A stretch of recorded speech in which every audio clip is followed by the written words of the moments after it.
सोमवार की सुबह यूक्रेन की राजधानी कीव में अभी सूरज की पहली किरण भी ठीक से जमीन पर नहीं उतरी थी कि अचानक आसमान का सीना चीरती हुई मौत बरसने लगी। चारों तरफ गूंजते हवाई सायरन, बंकरों की तरफ भागते सहमे हुए लोग और एक के बाद एक हुए 10 से ज्यादा वो भयानक धमाके जिन्होंने पूरे कीव को मलबे और धुएं के गुबार में तब्दील कर दिया। लेकिन रुकिए, इस खौफनाक मंजर की जो सबसे बड़ी और हिला देने वाली इनसाइड स्टोरी है वो यूक्रेन के इस धुएं से पीछे छुपी है। इस हमले के ठीक पहले बंद कमरों के पीछे दुनिया के दो सबसे शक्तिशाली नेताओं डोनाल्ड ट्रंप और व्लादिमीर पुतिन के बीच हुई 90 मिनट की बातचीत, एक बेहद गोपनीय और हाई प्रोफाइल बातचीत। पूरी दुनिया सांस रोककर इंतजार कर रही थी कि शायद इस महामंच से शांति का कोई रास्ता निकलेगा, लेकिन जैसे ही फोन कटा, पुतिन ने शांति के बजाय मिसाइलों का ऐसा तांडव मचाया जिसने नेटो की होने वाली महाबैठक से पहले ही यूक्रेन को धुआं कर दिया। आखिर उस 90 मिनट की बातचीत में ऐसा क्या राज छिपा था जिसने पुतिन को इतना आक्रामक बना दिया? और इसी बीच दुनिया के दूसरे कोने में मिडिल ईस्ट की उस लाइफलाइन पर जहां से पूरी दुनिया का तेल गुजरता है, वहां ईरान ने एक ऐसा चक्रव्यूह रच दिया है जिसने वॉशिंगटन की रातों की नींद उड़ा दी है। आज के इस विशेष विश्लेषण में हम इन दोनों रणनीतिक भूचालों की एक एक कर परत खोलेंगे और समझेंगे कि पर्दे के पीछे आखिर क्या खेल चल रहा है। नमस्कार, मेरा नाम नंदिनी सिंह है और आप देख रहे हैं किस्सा दुनिया का। आज वैश्विक राजनीति, अंतर्राष्ट्रीय कूटनीति और युद्ध के मैदानों से दो ऐसी बड़ी और बेहद चौंकाने वाली खबरें निकलकर सामने आई हैं जिन्होंने पूरी दुनिया के होश उड़ा दिए। आज हम सुपर पावर अमेरिका के नए कूटनीतिक चक्रव्यूह, रूस के राष्ट्रपति व्लादिमीर पुतिन के बेहद आक्रामक और खौफनाक इरादों और दूसरी तरफ मिडिल ईस्ट में ईरान द्वारा रची जा रही एक बहुत बड़ी और आर्थिक और व्यापारिक घेराबंदी का पूरा विश्लेषण करने जा रहे हैं। ये दोनों खबरें अलग अलग महाद्वीपों से जरूर आ रही हैं, लेकिन वैश्विक राजनीति के मंच पर ये एक दूसरे से बहुत गहराई से जुड़ी हुई है। दोस्तों, एक तरफ जहां रूस और यूक्रेन का युद्ध अब एक ऐसे मोड़ पर पहुंच गया है जहां 90 मिनट की हाई प्रोफाइल बातचीत के बाद भी शांति के बजाय सिर्फ मिसाइलें बरस रही हैं, तो वहीं दूसरी तरफ सबसे महत्वपूर्ण समुद्री व्यापारिक मार्ग यानी स्ट्रेट ऑफ हॉर्मुज पर एक नया गुंडा टैक्स लगाने की तैयारी हो चुकी है, जिसका सीधा असर भारत समेत पूरी दुनिया की जेब पर पड़ने वाला है। आइए सबसे पहले रुख करते हैं इस युद्ध के मैदान का जो पिछले 4 साल से लगातार धधक रहा है और जिसके शांत होने के आसार फिलहाल दूर दूर तक दिखाई नहीं दे रहे। हम बात कर रहे हैं रूस और यूक्रेन के बीच जारी भीषण जंग की। इस युद्ध को लेकर पिछले कुछ दिनों से अंतर्राष्ट्रीय मीडिया में यह माहौल बनाया जा रहा था कि अमेरिकी राष्ट्रपति डोनाल्ड ट्रंप की वापसी के बाद अब शायद दोनों देशों के बीच बातचीत का रास्ता खुलेगा और युद्ध थम जाएगा। लेकिन हकीकत इससे बिल्कुल उलट और बेहद डरावनी साबित हुई। नतीजा निकलना तो दूर, ये युद्ध अब ज्यादा भयानक रूप अख्तियार करता जा रहा है। सोमवार की सुबह जब यूक्रेन की राजधानी कीव के लोग अभी सोकर उठे भी नहीं थे, तभी आसमान से मौत बनकर रूसी बैलिस्टिक मिसाइलें बरसने लगी। लगातार दूसरे दिन रूसी मिसाइलों ने कीव और उसके आसपास के पूरे इलाकों को दहला कर रख दिया। आसमान धुएं से भर गया, चारों तरफ चीख पुकार मच गई। इस ताजा और भीषण हमले की जो सबसे खास और हैरान करने वाली बात है वो है इसकी टाइमिंग। ये हमला अचानक नहीं हुआ दोस्तों, बल्कि इससे ठीक पहले यानी 4 जुलाई को अमेरिकी राष्ट्रपति डोनाल्ड ट्रंप और रूस के राष्ट्रपति व्लादिमीर पुतिन के बीच फोन पर करीब 1.5 घंटे तक बेहद गंभीर और लंबी बातचीत हुई। पूरी दुनिया की नजरें इस बातचीत पर टिक गई कि शायद दो महाशक्तियों के राष्ट्राध्यक्ष मिलकर इस तबाही को रोकने का कोई फॉर्मूला निकाल लें। लेकिन इस 90 मिनट की मैराथन बातचीत का जो नतीजा निकला उसने सबको सन्न कर दिया। जैसे ही फोन कटा, उसके कुछ ही घंटों बाद रूस की सेना पूरी ताकत के साथ यूक्रेन की राजधानी कीव पर टूट पड़ी। सोमवार तड़के हुए इस बैलिस्टिक मिसाइल हमले में कम से कम 8 लोग गंभीर रूप से घायल हो गए और शहर के कई रिहायशी और राजनीतिक ठिकानों पर भीषण आग लग गई। हवाई हमले का सायरन बजते ही कीव में अफरा तफरी का माहौल बन गया। लोग अपनी जान बचाने के लिए मेट्रो स्टेशनों, बंकरों और सुरक्षित स्थानों की ओर भागने लगे। यूक्रेन की राजधानी में एक के बाद एक 10 से ज्यादा भयानक धमाके सुने गए। अभी लोग संभल भी नहीं पाए थे कि कुछ ही देर बाद रूसी मिसाइलों की दूसरी लहर ने शहर को दोबारा निशाना बनाया। कीव सैन्य प्रशासन के प्रमुख टिमुर टकाचेंको ने आधिकारिक तौर पर पुष्टि की है कि रूस ने इस बार बेहद खतरनाक और सटीक मार करने वाली बैलिस्टिक मिसाइलों का इस्तेमाल किया, जिन्हें रोक पाना यूक्रेन के डिफेंस सिस्टम के लिए बेहद मुश्किल हो रहा था। वहीं कीव के मेयर विताली क्लित्स्को ने जनता से पैनिक न करने और घरों के भीतर या सुरक्षित बंकरों में रहने की भावुक अपील की। अब यहां पर एक बहुत बड़ा सवाल उठता है कि आखिर उस 90 मिनट की गोपनीय फोन कॉल में ट्रंप और पुतिन के बीच ऐसी क्या बात हुई जिसके तुरंत बाद पुतिन ने शांति का हाथ आगे बढ़ाने के बजाय मिसाइलों की बौछार कर दी।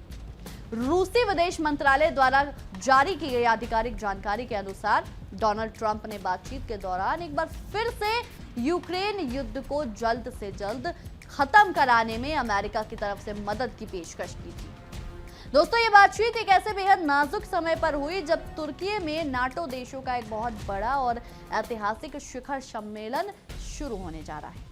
ट्रंप ने अपनी तरफ से युद्ध रोकने की इच्छा जताई, जबकि पुतिन का रुख बेहद सख्त और कूटनीतिक रहा। पुतिन ने कहा कि रूस भी इस संघर्ष का समाधान राजनीतिक और कूटनीतिक बातचीत से ही चाहता है, लेकिन इसके लिए यूक्रेन और उसके पश्चिमी आकाओं को जमीन की हकीकत को स्वीकार करना होगा। पुतिन ने इस बातचीत के दौरान अमेरिका की स्वतंत्रता की 250वीं वर्षगांठ पर डोनाल्ड ट्रंप और अमेरिकी जनता को बधाई भी दी, लेकिन कूटनीति की इस मिठास के पीछे रूसी सेना के इरादे बेहद आक्रामक थे। पुतिन ने बातचीत में सीधे तौर पर यूक्रेन और उसके यूरोपीय सहयोगियों पर आरोप लगाया कि वो जानबूझकर इस युद्ध को लंबा खींचना चाहते हैं ताकि रूस को कमजोर किया जा सके। इसके साथ ही पुतिन ने ट्रंप के सामने ये बड़ा दावा भी ठोक दिया कि युद्ध के मैदान में रूसी सेना लगातार बढ़त बना रही है, नए इलाकों पर कब्जा कर रही है और अपने सैन्य लक्ष्यों की ओर मजबूती से आगे बढ़ रही है। पुतिन का ये बयान सिर्फ एक दाव नहीं था, क्योंकि जमीनी हकीकत यह है कि रूस ने पूर्वी यूक्रेन के डोनेट्स्क क्षेत्र में अपने सैन्य अभियानों को कई गुना तेज कर दिया और वो एक एक करके यूक्रेनी कस्बों को मलबे में तब्दील कर रहा है। दूसरी तरफ यूक्रेन के राष्ट्रपति वोलोदिमीर ज़ेलेंस्की का भी इस पूरी स्थिति में एक अलग ही स्टैंड सामने आया है। ज़ेलेंस्की ने कहा कि शनिवार को उनकी भी अमेरिकी राष्ट्रपति डोनाल्ड ट्रंप से बड़ी लंबी और सकारात्मक बातचीत हुई थी। ज़ेलेंस्की ने अपनी जनता को भरोसा देते हुए कहा कि अब इस युद्ध का पूरी तरह से और यूक्रेन के सम्मान के साथ खत्म करने की एक वास्तविक संभावना बनती हुई दिखाई दे रही है और इस पूरी शांति प्रक्रिया में अमेरिका की मजबूत और केंद्रीय भूमिका बेहद अहम होने वाली है। लेकिन ज़ेलेंस्की के इन बयानों के बीच रूसी सेना ने जो तबाही मचाई है, उसने यूक्रेन के दावों की पोल खोल दी। ज़ेलेंस्की को भी इस बात का बखूबी एहसास है कि इस सप्ताह होने वाले नाटो शिखर सम्मेलन में रूस यूक्रेन युद्ध का मुद्दा ही सबसे ऊपर रहने वाला है। इस सम्मेलन से ठीक पहले अमेरिका ने एक और बड़ा धमाका करते हुए घोषणा की कि वो नाटो में अपने सैन्य योगदान को संतुलित यानी कम करेगा। अमेरिका का साफ कहना है कि यूरोपीय देशों को अपनी सुरक्षा के लिए हमेशा अमेरिका पर जरूरत से ज्यादा निर्भर नहीं रहना चाहिए, उन्हें खुद अपने पैरों पर खड़ा होना पड़ेगा। अमेरिका के इस बदले हुए रुख ने यूक्रेन और उसके यूरोपीय सहयोगियों की चिंता को कई गुना बढ़ा दिया। दोस्तों, इस राजनीतिक खींचतान के बीच युद्ध के मैदान में दोनों देशों ने एक दूसरे पर लंबी दूरी के घातक हमले बहुत तेज कर दिए। हाल के हफ्तों में यूक्रेन ने भी अपनी रणनीति बदली है और वहां लगातार रूस के भीतर घुसकर उसके ऊर्जा ठिकानों, गैस पाइपलाइनों और तेल रिफाइनरियों को अपने ड्रोन से निशाना बनाया जा रहा है ताकि रूस की आर्थिक कमर और उसकी युद्ध लड़ने की क्षमता को कमजोर किया जा सके। हाल ही में रूस के कब्जे वाले क्रीमिया के सेवास्तोपोल इलाके में एक बड़ा यूक्रेनी हमला हुआ, जिसके कारण वहां की बिजली आपूर्ति पूरी तरह ठप हो गई। वहीं दूसरी तरफ मॉस्को के मेयर सर्गेई सोबियानिन ने दावा किया कि रूसी वायु रक्षा प्रणाली ने राजधानी मॉस्को की तरफ बढ़ रहे कई आत्मघाती यूक्रेनी ड्रोन्स को हवा में ही मार गिराया। पूर्वी यूक्रेन के रणनीतिक रूप से बेहद महत्वपूर्ण शहर किस्तानोवोकिया को लेकर दोनों सेनाओं के बीच आमने सामने की खूनी जंग जारी है। रूस ने दावा किया कि उसने इस शहर पर पूरी तरह से कब्जा कर लिया है, लेकिन यूक्रेन ने इस दावे को सिरे से खारिज करते हुए कहा कि उनके जाबाज सैनिक अभी भी शहर की रक्षा के लिए मोर्चे पर डटे हुए हैं। ज़ेलेंस्की का मानना है कि रूस दरअसल तुर्की में होने वाले नेटो शिखर सम्मेलन से पहले यूक्रेन पर मनोवैज्ञानिक दबाव यानी मेंटल प्रेशर बनाने के लिए इन बड़े हमलों को अंजाम दे रहा है, जहां ज़ेलेंस्की की मुलाकात डोनाल्ड ट्रंप से होने की संभावना है। लेकिन इन सब दावों और प्रतिदावों के बीच यूक्रेन धुआं हो रहा है और युद्ध खत्म होने के बजाय और लंबा खिंचता नजर आ रहा है। अब आइए इस युद्ध के मैदान से थोड़ा दूर चलते हैं, दुनिया के सबसे संवेदनशील समुद्री रास्ते की तरफ, जहां से पूरी दुनिया का व्यापार और खासकर कच्चे तेल की सप्लाई तय होती है। हम बात कर रहे हैं स्ट्रेट ऑफ हॉर्मुज की। ईरान और ओमान के बीच स्थित ये जलमार्ग वैश्विक अर्थव्यवस्था की लाइफलाइन मानी जाती है, लेकिन अब खबर आ रही है कि ईरान इस जलमार्ग पर अपना पूरा नियंत्रण स्थापित करने और यहां से गुजरने वाले जहाजों पर नया सर्विस टैक्स यानी टोल टैक्स लगाने की पूरी तैयारी कर चुका है, जिसे अंतर्राष्ट्रीय विश्लेषक कूटनीतिक भाषा में गुंडा टैक्स भी कह रहे हैं। ईरान और अमेरिका के बीच कुछ समय पहले जो समझौता हुआ था उसमें हॉर्मुज का नाम तो शामिल था, लेकिन अब तक ये साफ नहीं था कि ईरान वाकई इस रास्ते पर अपनी मर्जी चला पाएगा या नहीं। अमेरिका हमेशा से इसका कड़ा विरोध करता रहा है, लेकिन अब ईरान के इस कदम को सुपर पावर चीन का खुला समर्थन मिल गया है। चीन ने साफ ऐलान कर दिया है कि ईरान को इस जलमार्ग पर टैक्स लगाने का पूरा अधिकार है और इस व्यवस्था में फायदा सिर्फ ईरान के सच्चे यारों यानी दोस्तों को ही मिलेगा। इस पूरे मामले का खुलासा तब हुआ जब चीन की राजधानी बीजिंग में आयोजित विश्व शांति मंच के दौरान ईरान के राजदूत अब्दुल रेजा रहमानी फजली ने एक बहुत बड़ा बयान दिया। उन्होंने अंतर्राष्ट्रीय समुदाय को जानकारी दी कि ईरान अब ओमान के साथ मिलकर इस महत्वपूर्ण और संवेदनशील जलमार्ग का प्रबंधन करने के लिए बिल्कुल नया सिस्टम, एक नया इंतजाम लागू करने जा रहा है। ईरान ने साफ कर दिया कि स्ट्रेट ऑफ हॉर्मुज का एक बड़ा हिस्सा ईरान के क्षेत्रीय जल क्षेत्र के भीतर आता है, इसलिए अंतर्राष्ट्रीय नियमों के तहत वहां से गुजरने वाले हर एक वाणिज्यिक जहाज को सर्विस चार्ज देना ही होगा।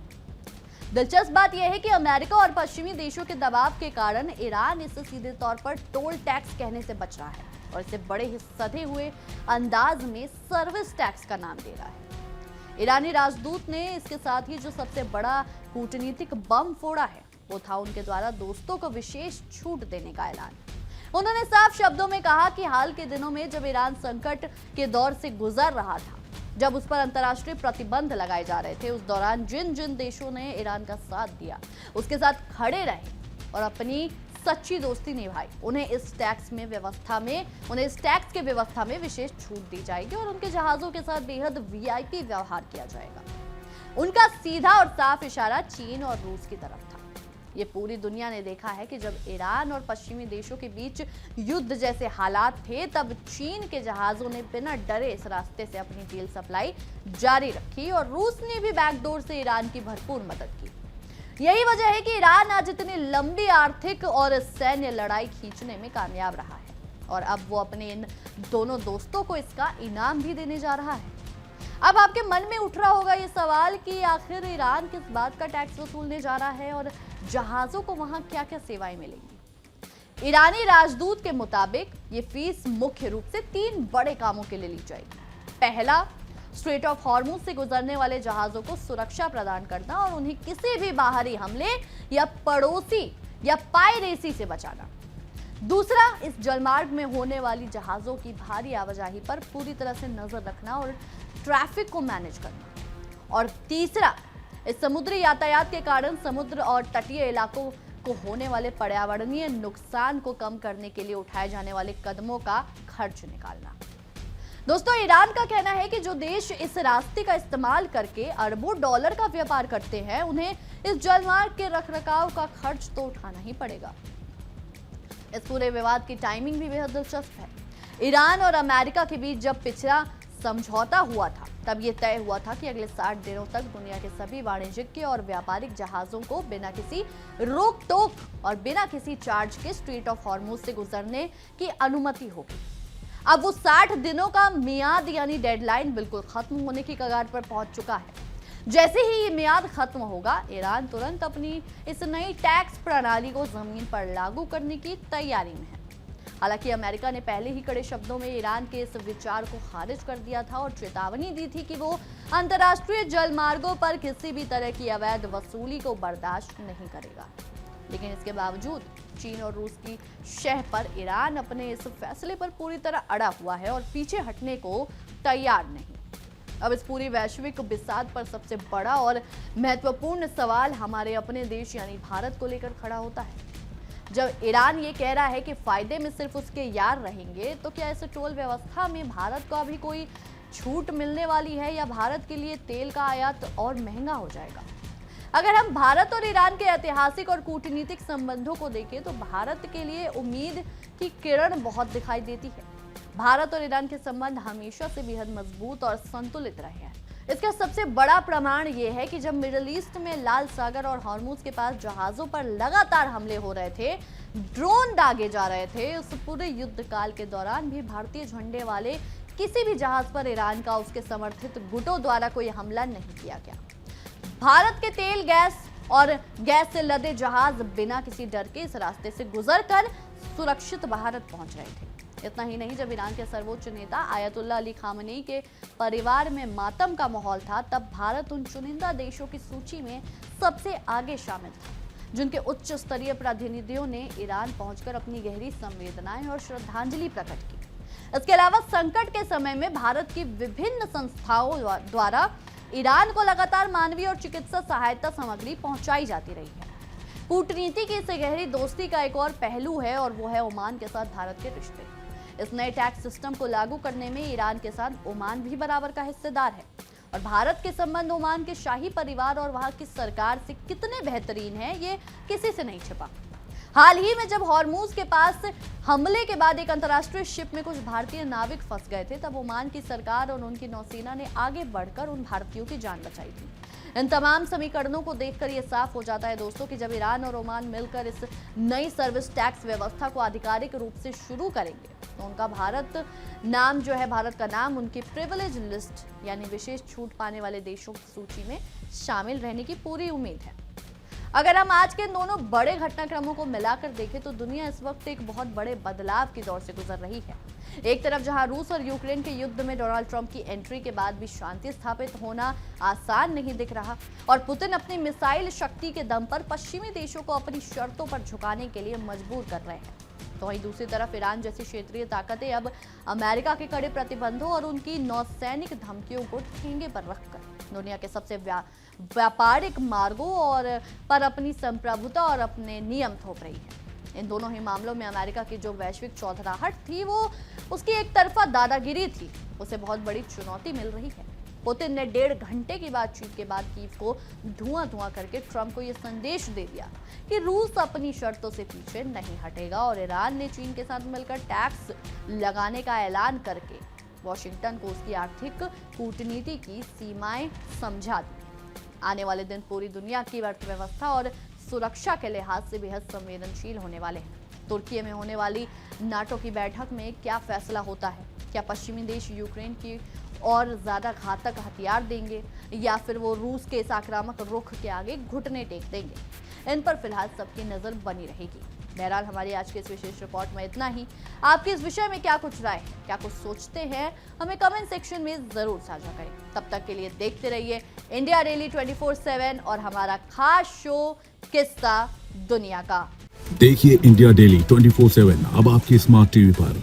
इंडिया डेली मौजूद है सभी डिजिटल प्लेटफॉर्म पर लाइव और लगातार। इंडिया डेली 24/7 हर दिन राष्ट्र को समर्पित।